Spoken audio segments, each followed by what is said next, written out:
the consciousness and the cosmos, a path to one's own inner cosmos, in assistance of a more profound understanding of the current planetary transition. A stimuli that accompanies the pilgrim in his return to his cosmic home. The Consciousness and the Cosmos. Podcast of Uksim, Planetary Service Center. Welcome back to the third part of the most recent interview with Daniel Gagliardo alongside Denise.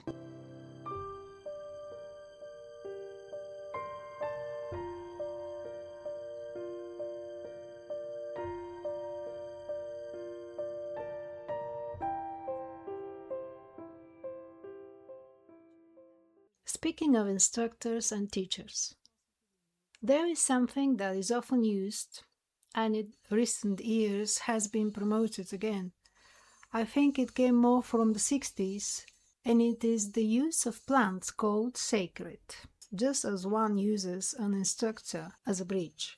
Do you consider that the use of certain plants called sacred are useful, healthy, or convenient?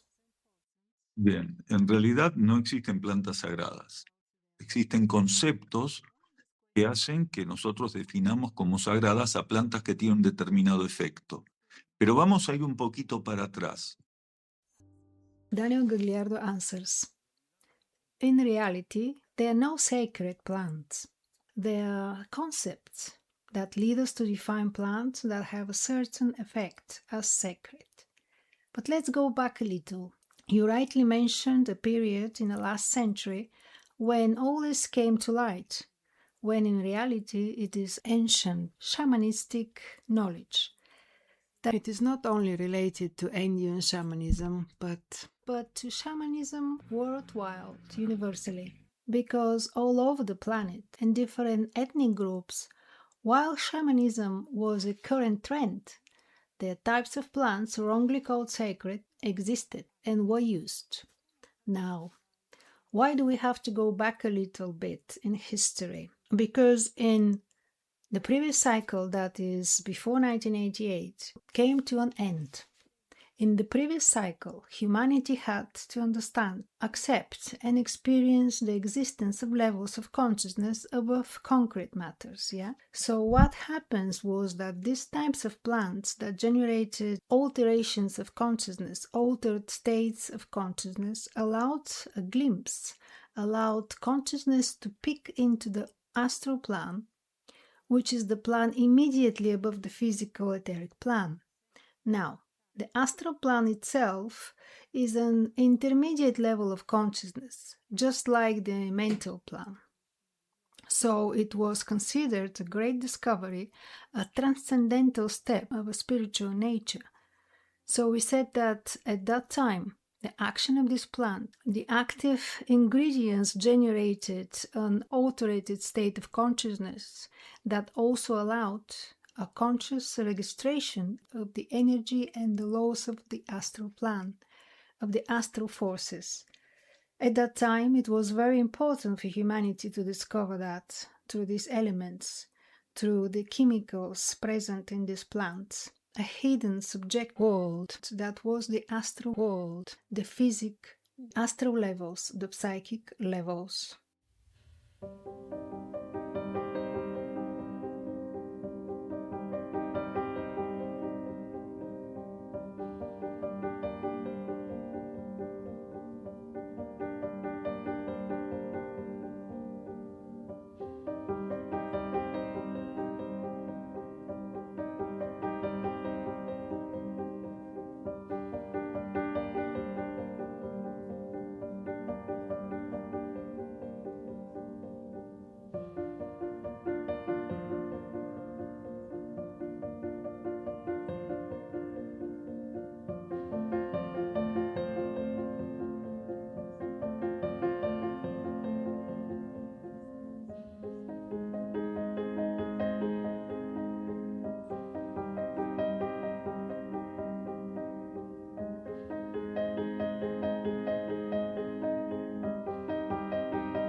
porque en todo el planeta, en distintas etnias, mientras el chamanismo estuvo vigente.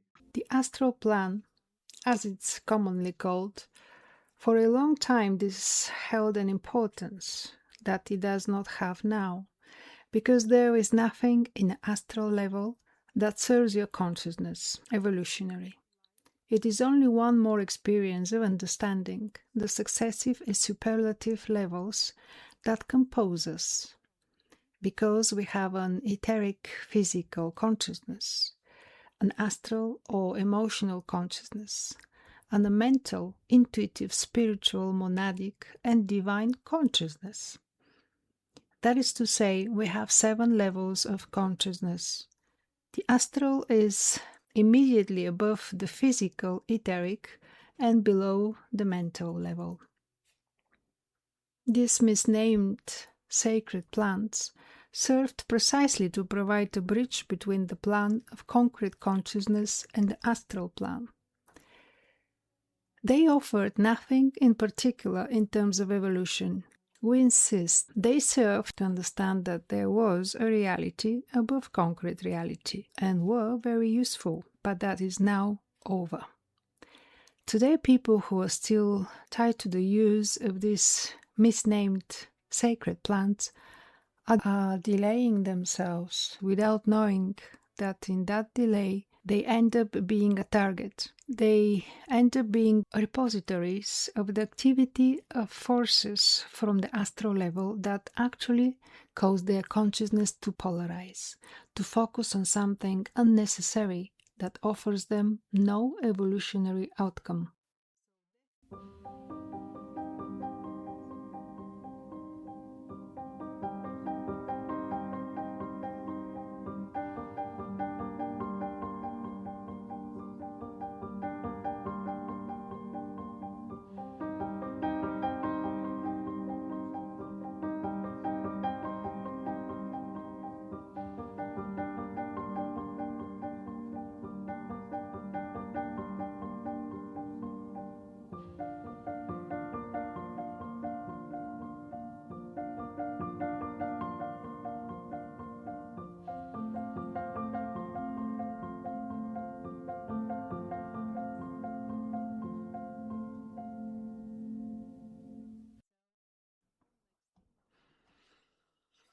Well, Daniel Gagliardo continues, there is a little bit of this and a little bit of that.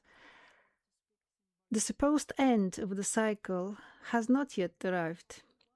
It arrived in 1988, which was when, as we said a little while ago, the masculine polarity became extinct and the manifestation of the feminine introspective pole began. We are going to relate all this to something that is very well known, which was the Mayan calendar. The Mayan calendar gave a very approximate date for when the masculine planetary pole would close, speaking of a great end of cycle. In that sense, the Mayans were sufficiently accurate. Now, the Mayans did not know that the planetary situation, because it was not their place to know, was going to worsen in such a way that the closing of the cycle had to be brought forward in order to harmonize and maintain a certain degree of equilibrium. The planetary chaos that we had implanted and spread across the Earth's surface.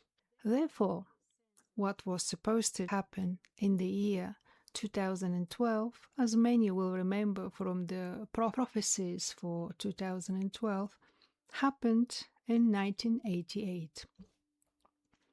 That was the great closing of the cycle. From that moment on, what is called the planetary transition began.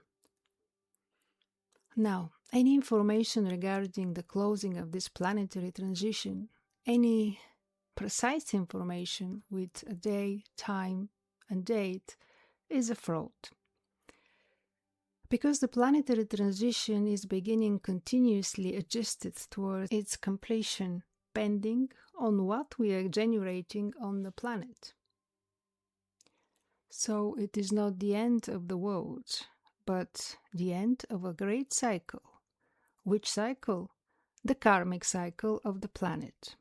Our planet has a triune. It has levels of consciousness under the law of karma, levels of consciousness under the higher evolutionary law, and levels of consciousness under the law of equilibrium. Now it is going to become a binary system, a binary planet, a binary planetary system. Why we're saying this? Because the law of karma is going to be transcended. When this planetary transition governed by the feminine polarity ends, a synthesis will take place. This will allow the planet to express a level of cosmic consciousness higher than the current one. Why? Because it goes from being triune, including the law of karma, to being binary without the law of karma being present. And it is a great advance for a planet to overcome the law of karma. At this moment, the planet has two karmic poles, that one of the Earth's surface and that one of the central magma, the planetary center. The center of the planet was under the law of karma, and so was the planet's surface.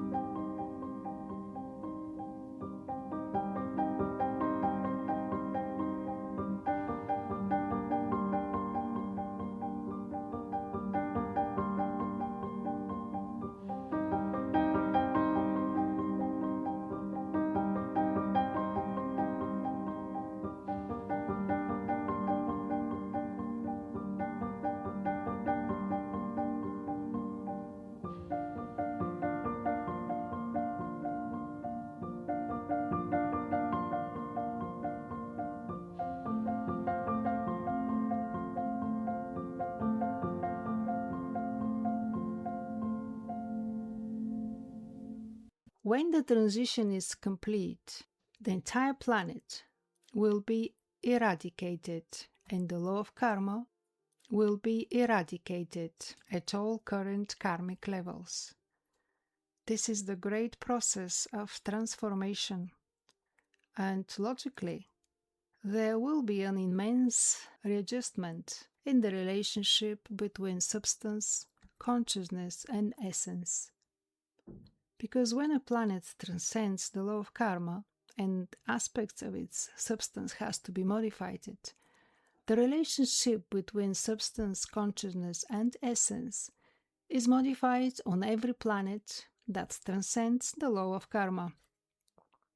That is why there is a law that is currently and will operate even more deeply as the transition progresses towards its end, which is called the law of transubstantiation. The law of transubstantiation allows the substance linked to the consciousness and the planetary essence to be modified according to the synthesis that is going to take place. In this case, the synthesis is for the planet to go from being trinary to binary. Will this involve major modifications? Yes, enormous ones. There will be major earth movements, earthquakes, tsunamis. There will be chaos from the point of view of people who are attached to matter, who have a compulsive and obsessive preferences for matter. Yes, they will experience it chaotically. Only those beings who have a genuine vocation or philosophical spiritual nature, where others will see chaos, they will see liberation.